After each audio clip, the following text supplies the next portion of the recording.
ఏ కనుగులో దాక్కున్నావు నాగబాబు? ఇంకా కల్తీ కోవా బన్ను మత్తు దిగలేదా నీకు? దేశంలో ఏం జరుగుతుందో కనిపించట్లేదా? కల్తీ కోవా అయితే ఏంటి, కుళ్ళిపోయిన బన్ అయితే ఏంటి?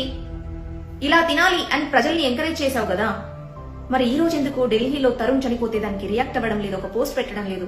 కుళ్ళిన ఓటు బ్యాంకు కోసం లైన్లు కట్టిన రాజకీయ నాయకులు ఎవరు కనిపించట్లేదేంటి ఈరోజు? మాట్లాడితే దళితులు అంటూ విక్టిం ప్లే చేసే లెఫ్ట్ వింగ్ బ్యాచ్ అంతా ఏమైపోయింది ఈరోజు? గొంతులు మూగపోయాయా? తరుణ్ కూడా ఒక దళితుడే కదా.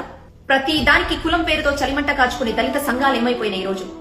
ఆర్ఎస్ఎస్, బజరంగ్ దళ్, బీజేపీ, ఉన్మాదులు, మతోన్మాదులు అంటూ మాట్లాడే మీరు ఈ రోజు ఎందుకు బయటికి రాలేదు? అదే ఒక దళితునికి న్యాయం జరగడానికి బజరంగ్ దళ్ నిలబడింది.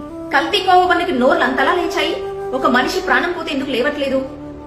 హిందూ పండుగలంటే నచ్చట్లేదు కొంతమందికి, చంపేస్తున్నారు. చుట్టూ ఉన్న హిందువుల ఇళ్లకి తాళాలు పెట్టి మరి ఒక వ్యక్తిని చంపేశారు అతి కిరాతకంగా. దాని గురించి ఎందుకు మాట్లాడట్లేదు? మీకు మా పండుగలు నచ్చట్లేదా? ఈ భారతదేశం హిందూ సంస్కృతి, సాంప్రదాయాలు, ఋషి పరంపర మూలాలతో నిలబడింది. అలాంటి ఈ దేశంలో బ్రతికే మీకు మా పండుగలు నచ్చవా? ఒకటే చెప్తాను, ముస్లింస్ లో మంచి వాళ్ళు చెడ్డ వాళ్ళు ఉంటారు. ఏ మతంలో చూసుకున్నా మంచి చెడు అనేది ఉంటుంది పక్కా. సో ఇక్కడ మీరు తెలుసుకోవాల్సింది ఏంటంటే, ఎవరిని ఆదర్శంగా తీసుకోవాలి? బాబర్ అనేవాడు అయోధ్య రామ మందిరాన్ని అన్యాయంగా కూల్చేసి చుట్టూ